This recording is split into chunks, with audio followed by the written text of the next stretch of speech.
Olá pessoal, aqui é o Velgas, hoje é dia 13 de maio de 2025. Ucranianos eliminam tropas de assalto da Rússia. A resistência, entre parênteses, vou falar aqui, o que é a resistência, que é a guerrilha ou partisãs. Eu não gosto muito da palavra partisãs, que é uma palavra estrangeira e muita gente pode não entender, mas guerrilha, partisãs, resistência são sinônimos, né? Então, resistência ucraniana desestabiliza forças russas. Quero convidá-los a inscrevam-se no canal, deem um like, compartilhem com suas redes sociais e façam seus comentários. Eu conto com você, inscrito no canal, porque aqui você vê a verdade. Muito obrigado.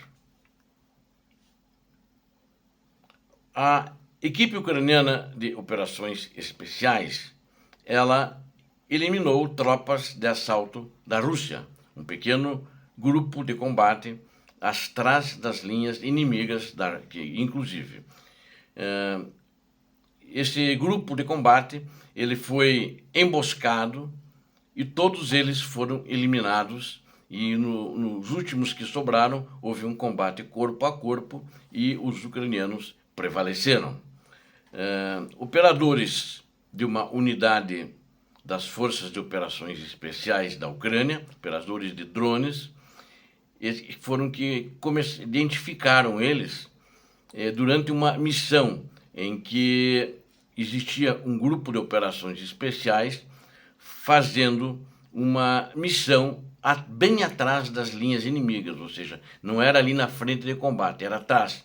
Então os russos não esperavam, estavam se deslocando normalmente, conversando, e os ucranianos, como estavam atrás das linhas inimigas, eles estavam tomando mais cuidado, tentando reconhecer o terreno, que era a sua missão, e identificar o que tinha lá, e inclusive alvos para artilharia ou para drones. Eles estavam apenas realizando um reconhecimento especial para bem além da linha de frente. Quando eles detectaram, informados também pelos drones de reconhecimento, o movimento desse grupo de combate de assalto da Rússia. O comandante do grupo ucraniano de operações especiais avaliou rapidamente a situação.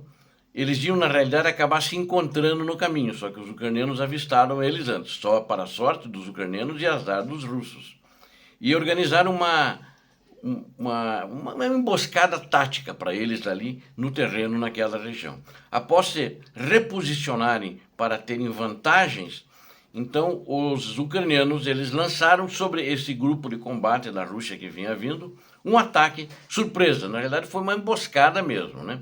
Os russos não esperavam, principalmente porque eles estavam andando a pé, deviam estar indo para alguma posição, alguma concentração de tropas, e justamente, só que se eles não fizessem, eles iam acabar se cruzando, mas os ucranianos viram, montaram essa emboscada e eliminaram todos esses soldados num breve tiroteio que se seguiu. Parece que uns 2 não foram atingidos e a Ucrânia tentou se aproximar para prendê-los, eles rejeitaram e houve um corpo a corpo, luta de corpo a corpo, e os ucranianos acabaram prevalecendo. Então foi um azar mesmo dos russos, muito descuidados. É guerra, né? Mesmo atrás das suas linhas, você tem que se cuidar, porque o inimigo pode vir e aparecer de qualquer local, de qualquer direção.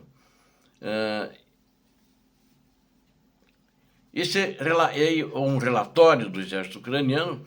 Ele afirmou que após revistar os corpos dos inimigos, dos russos, a equipe de operações especiais retomou as operações de reconhecimento na área sem sofrer perdas, ou seja, os ucranianos tiveram 0 perdas, sempre além da fronteira, e eles continuaram a missão além da fronteira, ou seja, continuaram se aprofundando dentro do território, que é um território ucraniano, mas é ocupado pela Rússia. Só para lembrar aqui, fazer um parênteses, eu relatei uma operação especial do exército ucraniano que aconteceu em Kursk, aí no final de abril ainda, se eu não me engano, onde um pelotão de soldados norte-coreanos, ali foi menos de um pelotão, mas uns 2 grupos de combate, e mais um pouco, 25 soldados, se eu não me lembro bem, ele foi eliminado também com um encontro semelhante, lá na região de Kursk, que é a Rússia, Então, esse foi um território ucraniano ocupado pela Rússia. E lá foi um avanço que os norte-coreanos estavam tentando fazer para tirar os ucranianos. Mas era um grupo de 25 soldados, que foram todos eles mortos durante um rápido confronto também com as forças ucranianas, que tinham 8 soldados, oito membros dessas operações especiais. Eles estavam a bordo de UMV, também UMV é aquelas jipões, né? Carros bem grandes de transporte de tropa, carros de combate, né? Era blindado, e eles foram também apoiados por drones, e eles avançaram profundamente atrás das linhas russas, no caso dos ucranianos também. E uma vez posicionados, eles também ocuparam trincheiras, abriram fogo contra uma unidade dos norte-coreanos, que era, segundo as informações, era 3 vezes o tamanho. Acho que eles deviam estar em umas 8 pessoas, se eu me lembro bem, esse grupo de combate de operações especiais da Ucrânia. E que eles também prevaleceram, completaram a missão e se retiraram ali daquela área, porque certamente poderiam encontrar mais norte-coreanos pela frente. Bom, eu quero falar sobre uma operação da resistência ucraniana, uma operação estilo guerrilheiros, né, que atuam em solo russo, né? Não é só em solo ucraniano, eles atuam em solo ucraniano ocupado e atuam em solo russo. São mais de uma organização da resistência ucraniana que tem. A maior delas teve origem na Crimeia, que é formada por tártaros e ucranianos, é o grupo Otesh, né? Então, vamos ver. Esse grupo da resistência, os guerrilheiros ucranianos que operavam no território ocupado, eles desativaram no dia 26 de abril, eles, agora, recente, mais próximo ao final do mês passado, uma estação elétrica ali no entroncamento ferroviário, né? Isso aí faz parte da estrutura ferroviária, e eles incendiaram isso em Melitopol e tiveram sucesso. A munição, combustível e outros suprimentos militares estavam num trem que ia de Rabutino a Kamenskoye, que os russos estavam transportando. Então foi um prejuízo, uma perda muito grande, não só por essa questão dessa estação de energia, que justamente atendia a ferrovia, mas também um trem ali foi explodido, né, com munições também por esse grupo, né, de resistência. Um dos grupos de resistência, segundo a informação, justamente era esse grupo, até acho que é o maior dos grupos. E também, em 13 de abril, eles destruíram um tanque russo e incendiaram ele na região de Donetsk. Esse movimento clandestino, né, vamos dizer assim, guerrilheiro, que atua na calada da noite, se esconde de dia, mas às vezes atacam de dia também, ele assumiu a responsabilidade por esses ataques. E é mais uma evidência de que agentes ucranianos estão nos territórios temporariamente ocupados e estão agindo de forma mais ativa e eficaz, né? Isso, inclusive, é muito divulgado, e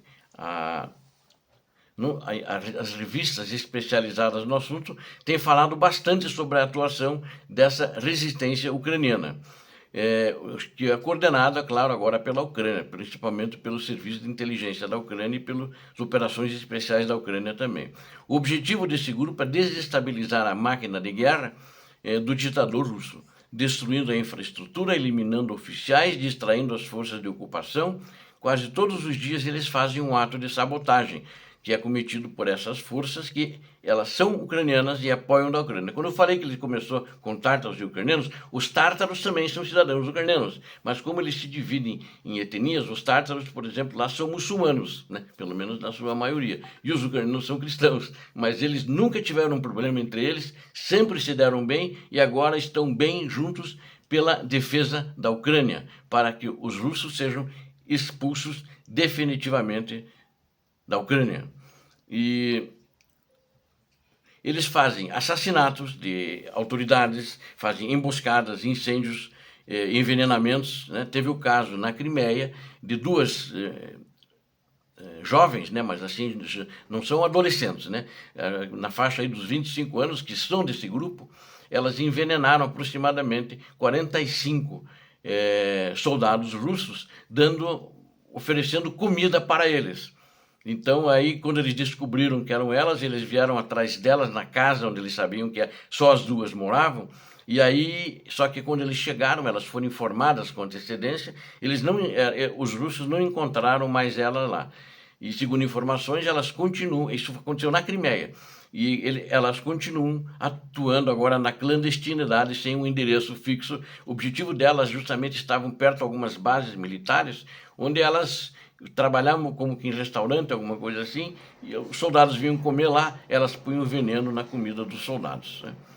Então, é um grupo muito atuante, é um grupo que luta pela Ucrânia, pelo patriotismo da Ucrânia. E 3 estruturas coordenam essas pessoas desses grupos, que são aproximadamente 12 grupos de resistência. Não é só o ATEJ é o maior. A SBU, que é o Serviço de Inteligência da Ucrânia, Diretoria Principal de Inteligência também, e o Comando das Forças de Operações Especiais, são eles que também atuam. Mas tem os outros grupos aqui, além do ATEJ, né?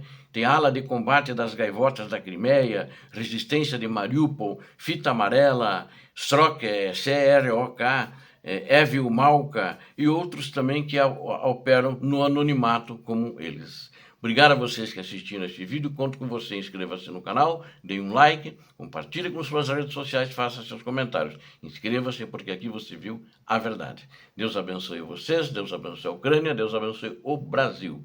Paz e bem, paz para toda a humanidade.